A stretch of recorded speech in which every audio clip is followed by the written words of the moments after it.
Hello, ladies and gentlemen, and welcome back to the channel. And today I'm going to do my review of Wrestle War 1990. Starting off the evening, we go to our first match of the night. It is Kevin Sullivan and Buzz Sawyer versus the Dynamic Dudes. I thought it was a good opening matchup for Wrestle War 1990. Back and forth matchup between both teams with the Dynamic Dudes keeping the pace of the match. Buzz Sawyer and Kevin Sullivan both exchange in the middle of the ring. Buzz hits a suplex on Shane on the outside. It looked absolutely brutal. Buzz then hits a belly-to-belly suplex on Shane for a near fall. And then Buzz ultimately hits a splash on Johnny, pins for the 3. And your winners of the match are Kevin Sullivan and Buzz Sawyer. Hats off to Kevin Sullivan and Buzz Sawyer for getting the win in this matchup. Moving on from that, we go into our next match of the night as well. It is Norman versus Cactus Jack. I thought it was an okay match. Back and forth matchup between Norman and Cactus Jack, with Norman keeping the pace of the match. Norman ultimately hits a roll-up on Cactus Jack, pins him for the 3, and your winner of the match is Norman. Hats off to Norman for getting the win in this matchup. Moving on from that, we go into our next match of the night as well. It is the Rock and Roll Express versus the Midnight Express. I thought this was a good match. Back and forth matchup between Rock and Roll Express and the Midnight Express, with the Rock and Roll Express keeping the pace of the match. Jim Cornette wants to fight the referee.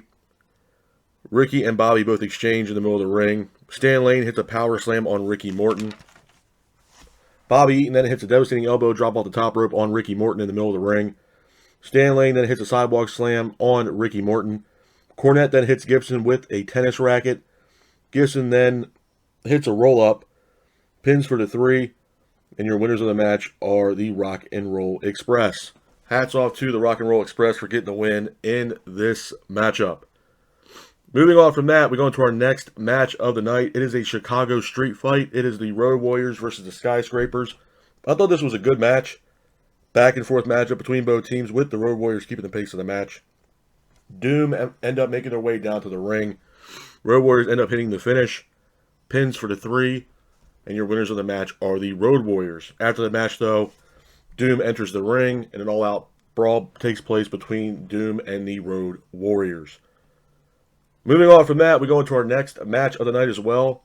It is for the NWA United States Tag Team Championships. It is the Freebirds versus Z-Man and Brian Pillman. I thought it was an okay match. Back and forth matchup between the Freebirds and Z-Man and Brian Pillman, with the Freebirds keeping the pace of the match. Z-Man hits a power slam on Michael P.S. Hayes. Z-Man then hits a DDT on Hayes as well. Pillman then hits a cross body on Jimmy Garvin. Pins for the 3. And your winners of the match are Z-Man and Brian Pillman. They end up retaining the NWA United States Tag Team Championships. Moving on from that, we go into our next match of the night as well. Another tag team matchup for the NWA Tag Team Championships. It is Ole and Arn Anderson versus the Steiner Brothers. I thought this was a really good matchup. Back and forth matchup between both teams, with the Steiner Brothers keeping the pace of the match. Rick Steiner ends up hitting a devastating power slam on Arn Anderson in the middle of the ring. Scott then applies a figure 4 on Arn. Scott then hits a Frankensteiner on Arn. Rick then hits a roll-up, pins for the 3, and your winners of the match, and at that time, still NWA Tag Team Champions, are the Steiner Brothers. Hats off to the Steiner Brothers for getting the win in this matchup. Moving on from that, we go into our next match of the night as well. It is the main event of Wrestle War 1990. It is Ric Flair defending the NWA World Heavyweight Championship against Lex Luger. I thought this was a great match. Back and forth matchup between Flair and Luger, with Lex keeping the pace of the match. Lex hits a devastating press slam on Ric Flair. Flair gets up, lands devastating chops on Lex Luger. Flair then hits a knee drop on Lex in the middle of the ring. Lex Luger and Flair both exchange in the middle of the ring. Lex then hits a power slam on Ric Flair for a near fall. Flair then gets up, applies a figure 4 on Lex Luger. Sting is here. Lex then breaks the hold. Sting is then sitting ringside trying to hype up Lex Luger. Lex then hits a press slam on Ric Flair. Referee is out. Lex then hits a superplex off the top rope on Ric Flair. Arn and Ole are here. Lex then attacks Arn and Ole Anderson. Lex then applies a torture rack on Ric Flair. Arn and Ole then attack Sting ringside. Referee counts 10 because Lex Luger was helping Sting out from Ole and Arn Anderson. And your winner of the match by countout is Ric Flair.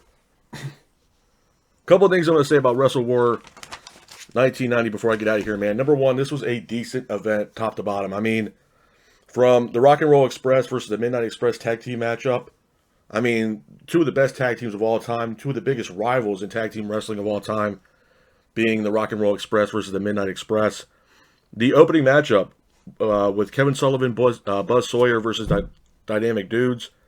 Decent match. It was a decent opening matchup for Wrestle War 1990. Norman versus Cactus Jack. If I'm not mistaken, this was actually Cactus Jack's first WCW NWA pay-per-view appearance, or debut, if you will. And I was kind of hoping he would get the win over Norman, but unfortunately that didn't happen. But it was great to see Cactus Jack in WCW. The Freebirds versus Z-Man and Brian Pillman. I thought it was a good matchup, but I also thought it was kind of lackadaisical, especially from both tag teams. I just feel like they could have gave us a lot more in that match than what they did. Ole and Arn Anderson versus Steiner Brothers was one of my favorite matchups on this card. Two legendary tag teams. I mean, you got the Minnesota Wrecking Crew with Ole and Arn Anderson, and the legendary tag team of the Steiner Brothers, Rick and Scott. Fantastic match, man. And honestly, I feel like maybe not Ole Anderson, but Arn Anderson does not get enough, benefit of the doubt, man. I feel like he's severely underrated in his career. Arn Anderson was a great WCW television champion. He had phenomenal matchups. And, I mean, his spine buster was legendary, man. I feel like Arn Anderson does not get a fair shake in professional wrestling, in my honest opinion. But, like I said, that's just my opinion. The main event, Ric Flair versus Lex Luger for the NWA World Heavyweight Championship. Absolutely legendary match. And honestly, like I said before, man, Lex Luger in the mid to late 80s, early 90s, I mean, Lex Luger was the guy. I mean, he was the guy that, WCW and at the time Jim Crockett Promotions were willing to put the company on Lex Luger's back going into the future, man. And obviously they saw that. Lex Luger had a lot of good matchups with Ric Flair. And, I mean, the rest is history, man. But all in all, the Ric Flair versus Lex Luger match for the NWA World Heavyweight Championship was absolutely phenomenal. As far as giving Wrestle War 1990 a solid rating from 1 out of 10, I'm going to give Wrestle War 1990 a solid 6, man, if not 6.5. I thought it was a really good event. The main event was absolutely awesome. The tag team matchup between Midnight Express and the Rock and Roll Express was really good, as well as the Steiner Brothers versus Ole and Arn Anderson was also pretty cool, too. So I'm going to have to give it a 6, 6.5 at best. But this is my review of Wrestle War 1990. I hope you guys are out there staying safe. Be careful, and remember, stay classic. Peace.